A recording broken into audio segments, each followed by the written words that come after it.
When it comes to building great customer experiences, it's not just about the journey mapping or technology. It's about aligning strategy, culture, and tools to truly deliver on your brand promise. And today's guest does exactly that.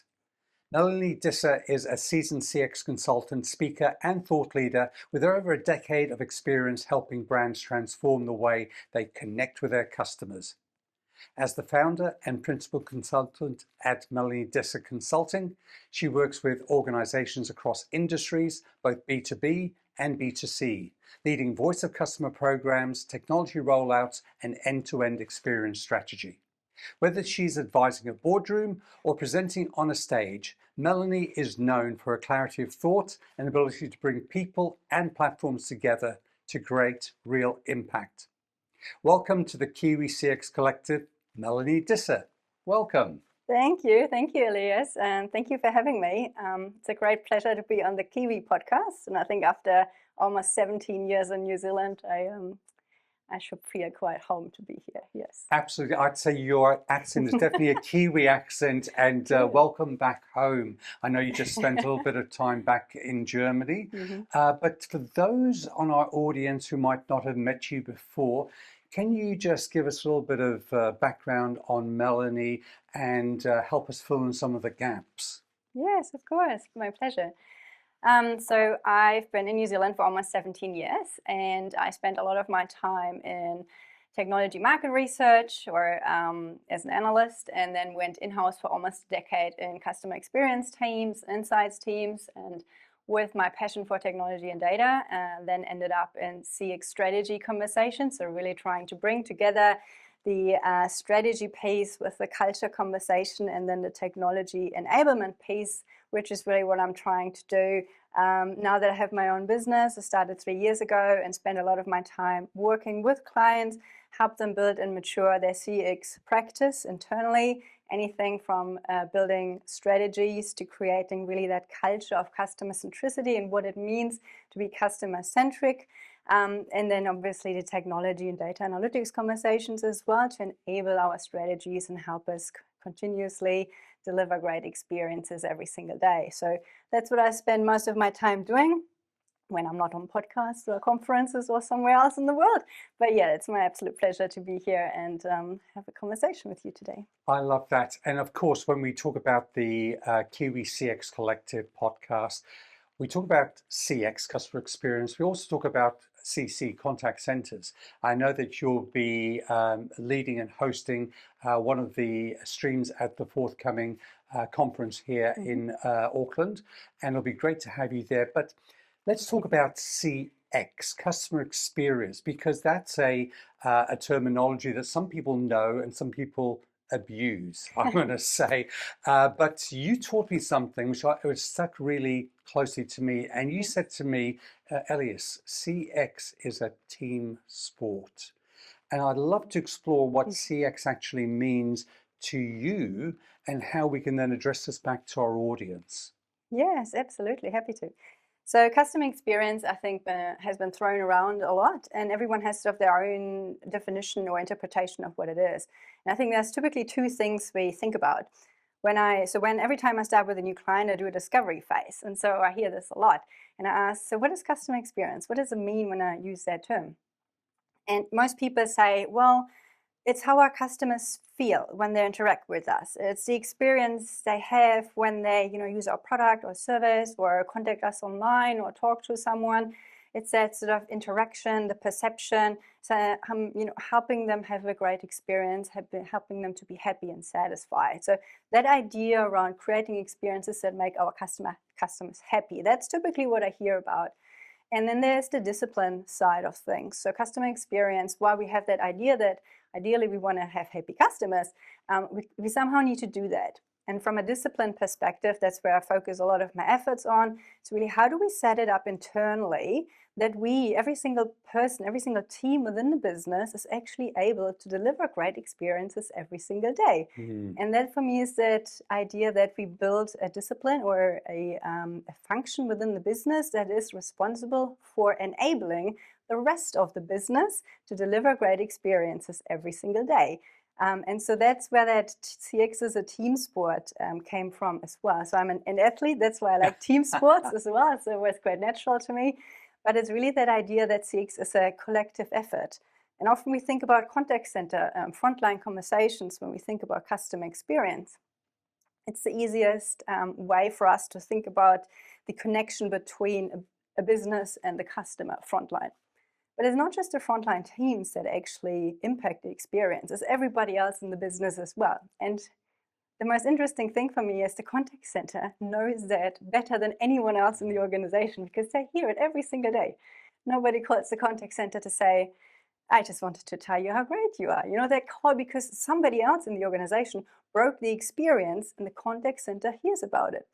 And so that idea that we all need to work on this together and establish, you know, a discipline within the business that everyone's part of is that, you know, whether you run a marketing campaign that, you know, nobody else knows about, so the phone rings and nobody knows what's actually going on, whether you develop a new product or change something on the product and all of a sudden, you know, the phone rings because something is working, whether you launch something online that's maybe broken, like an experience, a digital experience, it's not quite well thought through, you know, those are all parts of experience end to end. And I think we need to come up with a way to set up those teams or functions internally that look across the entire organization and go, okay, we are all part of this.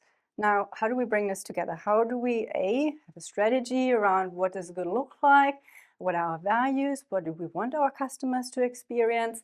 And then how do we get everyone else in the business actually on board to say, hey, the phone just rang, something broke, you now actually need to fix this because you broke it.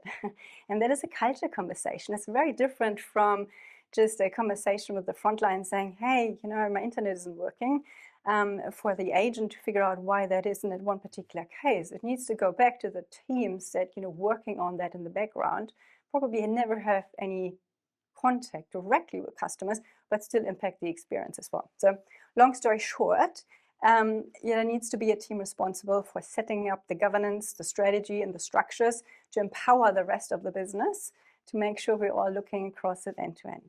So let's take that and expand on that. You need a team environment and a team structure and people from governance we talked about all the way through to implementation.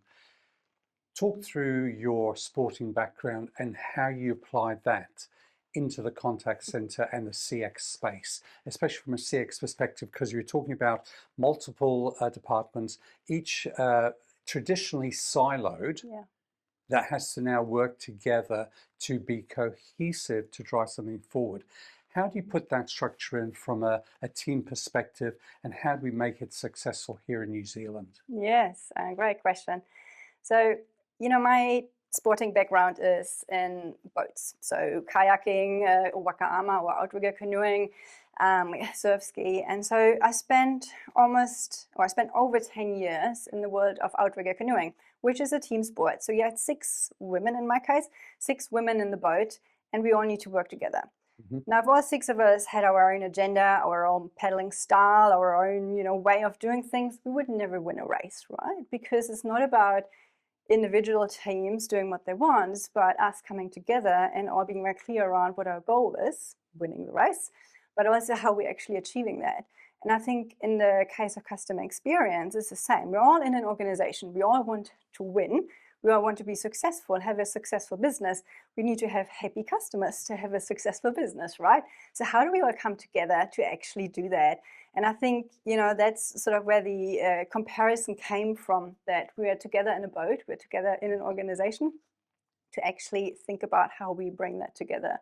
And so for customer experience, for me, that means that especially, you know, contact center plays a very important role. I just said, you know, if anything goes wrong, they're the first to hear about it. And so how do we make sure that the phones don't ring in the contact center, right? How do we make sure that, you know, from seat 1 to seat 6, anywhere from marketing to product to the digital teams to whoever else in the organization actually knows what we're aiming for and what good looks like and how we should deliver that. And so that's sort of where, for me, the CX team is a little bit of the orchestrator, almost like the coach in a team environment, who goes, okay, we set our goals, we set our strategy, Now everyone has to do their own part in helping us achieve the overall goal. And so in an outrigger canoe, for example, you have 6 people, 6 seats, but they actually all do different things. They have different jobs to do while they pedal together. You have your stroke, you have your caller, you have your steerer. They all have different roles, and it's the same for departments within organizations. They have different jobs to do, but we still need to do it together. I love that because let's continue with the sporting analogy. As you might be aware, I know a lot of people who know me are aware I'm passionate about football. Yes. And in particular, one team that plays in North London, and I've been following them for over 54 years. Yes. That can't be. I know, shocking as it might sound, I'd lie if I said it's from the womb, but no. The beauty behind it is I've seen this team that has had leadership with a past manager who was there for 23 years. And during the 23 years he was there, he accomplished a lot of accolades and trophies. And then when he left, the culture changed and the team declined. It's been 20 years since they've won a major championship. But when it comes to the new leader, the new coach, the new manager, whatever you want to call him, he has systematically gone back department by department. He's got different coaches who look at set plays. He's got another coach that does defense, another coach that does attack. Okay. How important is leadership in a CX perspective? And what do you need an overall leader for CX in an organization? And where should they sit in the organization? That's a question that actually comes up a lot. Where should CX sit? I hear that every single time I talk to an organization, especially if they're new to it and want to establish it.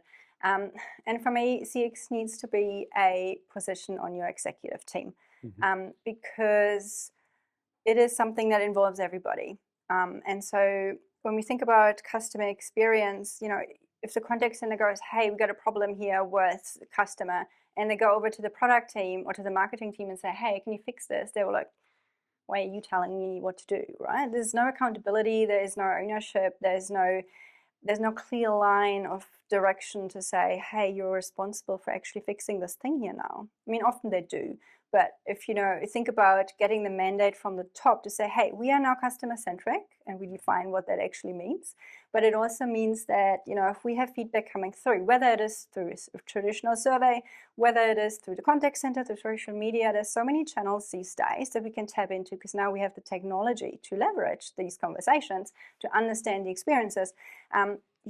How do we set up those processes and frameworks, but also the accountability across the entire organization, that all of a sudden somebody from, maybe the contact center team or maybe from the insights team goes to somebody else in the organization and go, hey, we've got a problem that needs fixing, customers complaining. And I think there needs to be a mandate behind it from the very top that we're customer centric, we're doing this, and everybody needs to buy into this.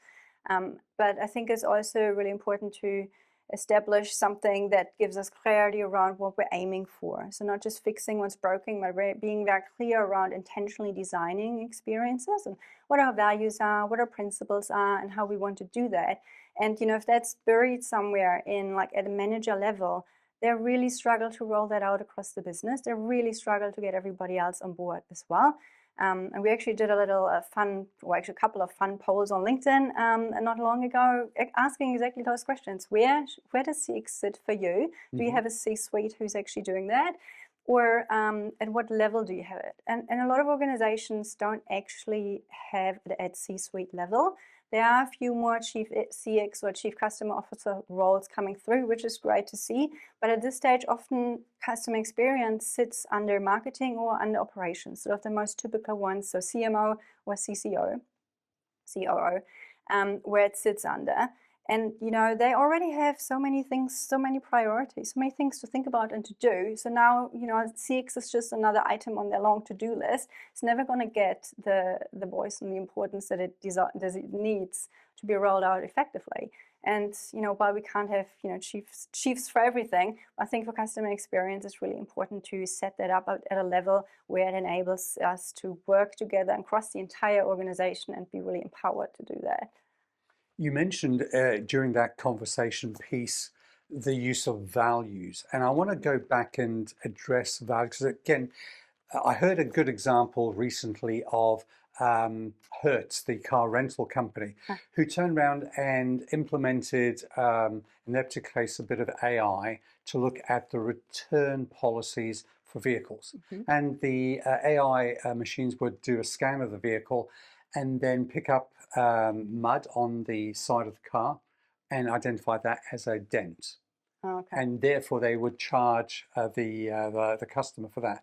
But using that created a real imbalance against their values. Their values was that we're supposed to be an easy organization to deal with, giving value for money. When you look at values, how can you introduce values and sustain that in an organization to deliver CX? And how do you put in place the safeguards to make sure that the values are honored? Yes, good question. So usually our values exist within an organization. At least if you go sort of SMB enterprise level, they have a set of values that they already have.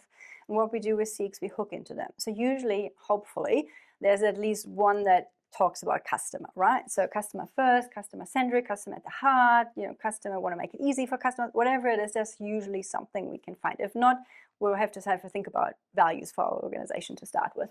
But say we have some values that we already have, and one of those might be around, hopefully, about customer, then we make sure that we align our strategy around that particular value. Yep. But how do we then roll it out across the business and make sure we're, thinking about it every single day and we operationalize it? And operationalize is a really interesting word I started to use recently and heard it a few other times as well. But I think not everyone's thinking about it like that from a CX perspective. So when we think about operationalizing CX, which means we really want to make sure everyone within the organization is thinking about the customer and embedded in the DNA of the organization, I usually use CX principles, which are kind of like values. We just call them principles. But it's usually something like, we want to make it easy for customers to deal with us. We want to, avoid any friction. We want to minimize impact. We want to, I don't know, whatever it might be. You may have a set of values or principles that are very important to you that reflect how we can embed customer experience across the business.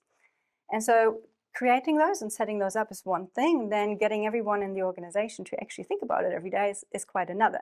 So I think culture and change management are really important in those conversations. And so every time I work with a client, change management is definitely one of those things that comes up when we say, okay, if we want to, whether it is just getting people used to a new technology or whether it is getting used to, this thing we call customer centricity, how do we actually do that? And it's funny you ask, because I'm actually running some workshops next week with one of my clients to operationalize CX. So really sharing with everyone in the business, what is CX, what are we doing, what is our strategy, what are our goals, what does great look like, and how can you use those CX principles on a day-to-day basis, every single day in your job to help us create better experiences for our customers. So we may have a set of principles, and then for every single team or person, they have a different way of applying it depending on their job. But if we say we want to make it easy for our customers to deal with this, might look different for a product person to a marketing person to a digital person to finance to IT. And sometimes we think, oh, what does IT have to do with customer experience? A lot, actually, right? And so how do we get that embedded through the business? That is really sort of a process. You can run workshops, you can have change management conversations. It's part of your communication, like continuous training programs or onboarding programs, or you continuous having them on the walls or on your screensavers, that sort of thing. So lots of different ways to do that. But on the other hand, I also have to say we do need to have some sort of way of measuring and holding people accountable for it. So KPIs can be a little bit of a harsh word, but we do need to find some measures to help us understand. Now we have those principles. Are we actually implementing them? Are we implementing them well? Are people doing it? How do we figure out if people are actually doing it? So what can we tie them to that helps us understand change of behavior? But then also, what can we tie to it that helps us understand the experience our customers have, and is it getting better, right? Yeah. So whether that is, again, through surveys or through other types of feedback. But those are sort of the mechanisms we can use. Because you mentioned that measurement, and when we think of the traditional contact center environment, The measurements are things like average call handling time, or you might have a CSAT measurement coming in there. But the traditional metrics are related to abandon rates, call handling time, etc. If you were to look at a metric for CX, what is your preferred metrics, and what do you think our audience should be focused on to then relate it back to, are the strategies we've got in place delivering what we need to have? Yes, metrics are always a challenging conversation, interesting but challenging conversation. So I recently was in Sydney at an event, and the conversation around average handle time came up. It was a contact center technology event, and average handle time came up. And for me, from a CX perspective, thinking about the experiences our customers have with us, average handle time has never been a particularly great indicator of how well the experience was for customers. It's an operational metrics that tells us, how efficient we are as a contact center. But the average handle time, usually we try to get it down. The idea is, operational cost goes down. We don't want to spend too much time on the phones. Doesn't necessarily mean that the experience is better if the average handle time goes down. And especially with AI coming in now, the conversation changes again, because all of a sudden we have bots, hopefully they do a good job, but we have bots taking over some of the simpler, easy queries, deflecting those simple calls from the contact center, leaving agents with a lot more complex calls, maybe more emotional calls, but definitely more challenging conversations. So average handle time is going to go up. Because it's not a conversation around where can I check my balance, or how can I change my address. It's a much more complex conversation. So is average handle time a good metric to use when we think about customer experience? Probably not. Not even in the contact center from an efficiency perspective, probably. But with AI coming in as well, it's going to change the game, because it's going to go up anyway. And so those metrics really need to be defined in a way that makes sense for everyone. And while I understand we want to measure efficiencies as well, particularly in the operational environment, we do need to bring in some customer metrics as well. And so what exactly the best metric is for an organization depends on their values and their strategy, right? Yeah. So if it is something like, I've seen that in a couple of organizations, if it's something around making it easy for our customers, well, then maybe a customer effort score, an E-score, might be a good metric to figure out if we're actually achieving that, right? Yeah. So it's not always a blanket NPS, TNPS type of conversation. It's really finding the metric that helps us understand, are we delivering to our strategy? So there are like NPS and customer effort score, customer satisfaction are metrics we use from a survey perspective. But there are other metrics as well that you can use, especially if you have some analytics you can run. So whether it's some loyalty metrics, lifetime, or churn metrics is always a good indicator as well. But there are metrics that have to be metrics that actually help you understand whether you within your business doing a good job in CX, how you define CX, and what your goal is from a strategy perspective. So it's not as simple as just throwing general metrics at it. I love that, because again, you bring this whole analogy of the team sport back into it. It's not just one element, it's all these elements added together that makes the experience, that can enhance or tarnish it. And I think we've got to be so cognizant that we've got a responsibility as an organization to look at this and to work together and break down those silos that we've seen traditionally. So often when you talk to people within the CX space like yourself, you hear the term voice of customer. Now, this is a terminology that's been around for a while. But Melanie, can I ask you, is it possible to give us more of an insight to what voice of customer means and how is it used to enhance CX? Yes. So voice of customer should really be at the heart of your customer experience strategy. So it really, most people, when I say I work in customer experience or I help organizations with their voice of customer programs, that they think, well, so you write surveys. Like, no, I don't write surveys. So you analyze data? No, I don't analyze data.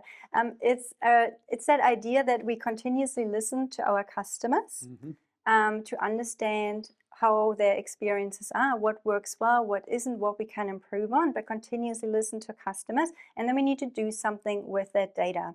So traditionally, there were survey programs. For us, 10 years ago, the only way for us to understand, how are we doing? Are we doing well? Is everything going all right? Is go out and ask customers. So that was your traditional research survey approach, whether it's a relationship survey or post-call survey, because I'm sure the contact center teams all know all about their post-call surveys. We had to go out and ask. So these days, voice of customer is a lot broader than sending a survey. I just mentioned before, now we have technologies that help us tap into lots of different types of conversations. So it's not just survey feedback, it's contact center feedback, social media, it's online reviews, it's any type of data, raw data that helps us explain or understand what the experience for our customers was just like. So voice of customer now goes into collecting feedback, solicited, unsolicited, structured, unstructured, lots of different types. But then, the challenge still stands that now, from whatever source, we know what our customers enjoy, what they don't enjoy, what we can improve on. We still need to do something with it. And I think, again, we're coming back to the team sport, because it's never going to be the contact center or the insights team who usually hear about these things that are going to fix those underlying issues, right? It's going to be everybody else. Everybody else who broke the experience then needs to go and fix it. So voice of customer for me is at the heart of CX, because it helps us understand the experiences our customers have with us. But then we need to set up processes and mechanisms to share that data with the right people. But we also need to empower them and hold them accountable for doing something with the feedback we just shared. So there's a lot to unravel in there. And sometimes it could be easy things like, there's a link broken on the website, goes to the digital team, they fix it, it's fine. But it can also be something, a lot more systemic in nature that needs a different approach. We can't just send it over to a particular team, because it is something that needs to be handled at an organizational level. So systemic issues, strategic challenges that we need to look at together, which then require a different setup. But voice of customer really just means that we understand the experiences our customers have with us, and we're continuously improving those. I'm going to go back to the sporting analogy, because, and this team from North London, by the way, London is red, that's all I will say. But when you look at the environment, I remember watching a documentary transitioning the leadership from the 23 years of one leader leading the organization. They had another manager which lasted about 18 months. For the last 5 years, the manager has come back systematically, department by department, has changed the culture. And I remember watching a documentary where he introduced to the football team, he introduced a photographer. The guy literally sits there, takes the photographs of them during the game. And he said, I'm a fan. The reason I support this club is because to get the feeling for why they are playing football. And I think that we have to understand within an organization, allowing that voice to come through, whether it's through the contact center agents who are frontline, to then turn around to the back room boys in IT or in marketing, to understand, to get to them why it's important to do their job so we can do our job properly. So that the person who pays every week to come in, how do we translate that from a leadership perspective here in New Zealand? Yeah, well, firstly, I'm actually really impressed that you're a very loyal customer, fan, I have to say, after a lot of years of not winning anything. So well done to your loyalty. How do we do that? Again, it comes back to what are our priorities at C-suite level. Do we really buy into that idea that we are now customer-centric? And customer-centric means we do what's, and I have to be careful here, I want to say what's best for the customer, but I do want to emphasize, because I think sometimes people struggle with that idea that we're going to do everything for the customer. We want to do what's best for the customer, but obviously we have a business to run as well. So we want to make sure it's viable for the business as well. We want to make sure our employees are looked after as well. But we are customer-centric as well, which means we do what's best for our customers, because without customers, we wouldn't have a business, right? So it's that simple. But how do we get that embedded across the business from a leadership perspective? Well, it kind of has to start at the top. And I used to say it has to start at the top and at the lower levels and come from both ways, but it is really important to have that buy-in from the top, because if it sits at manager level only, that poor person really has a tough fight on their hands to get anything done. Because as I just said, it is a team sport. Like, the teams who hear the feedback are rarely the ones who actually need to fix the experience. And so having that mandate to go, we need to have this conversation, we need to do that. That really needs to be a priority higher up at the organization. So we are actually able to empower our employees, but also hold them accountable, if I may say so, to do that. And that is sort of a conversation that needs to be at the C-suite. I think leadership starts at the top, and I agree with you. If you don't have it at the top, it's going to be difficult to let it flow through the organization, and it's easier to flow down than it is to flow up. So then if you look at that, and I know you've been not only based here in New Zealand for the last decade, but you have a lot of international experience as well. What are some of the trends or the things to look out for that you're looking at, either from a technology or other trends? What do you think from a CX perspective are you excited to see coming in the future? Well, I don't think we can talk about trends without talking about AI. So it's definitely a lot of noise around AI. And yes, there's still a bit of hype, so there's definitely no question about that.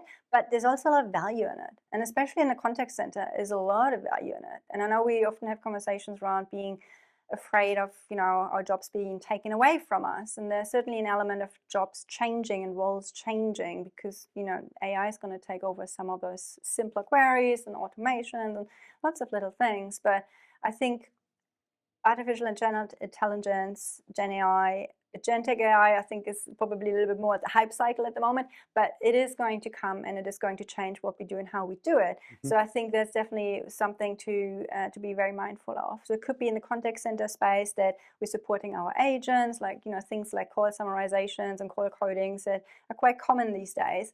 But it can also be broader analytics. There's a lot we can do around just understanding our customers in a lot more detail, and predicting experiences, predicting churn and customer lifetime value, and what it actually means, what's important to our customers, and how to be proactive about it rather than reactive.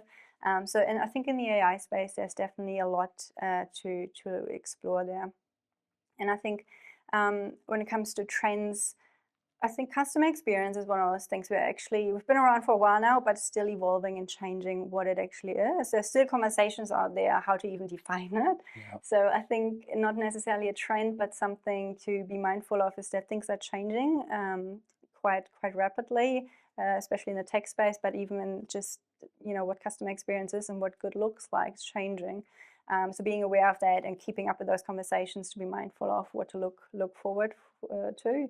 When you think about maturing, developing your programs, you always want to know what's next and what does good look like, and that boundary continuously gets pushed. So being upfront, being quite involved in those conversations is really helpful there as well. Well, look, in a short while, I'm going to wrap up this conversation that we're having, and I probably could spend quite a long time with you, but we don't have that time. I'm going to give you a little gift. Okay. It's an important gift, so I want you to use this wisely. Okay. This gift is a magic wand. Oh dear. Okay. Now, this magic wand, by the way, used to have 3 wishes. Okay. But unfortunately, due to inflation, due to the cost of living crisis, we're down to 2 wishes. But wishes you can use any way you want. So if I was to give you this magic wand, what are your 2 wishes that you'd wish for in the CX environment? Yeah. So I would like to say that I actually ask that question myself every time I do discovery interviews. So I ask my clients. I have definitely one wish. So one wish is just break down those silos. It drives me nuts, if I may say so. It's not just data and technology silos from a legacy perspective, perhaps.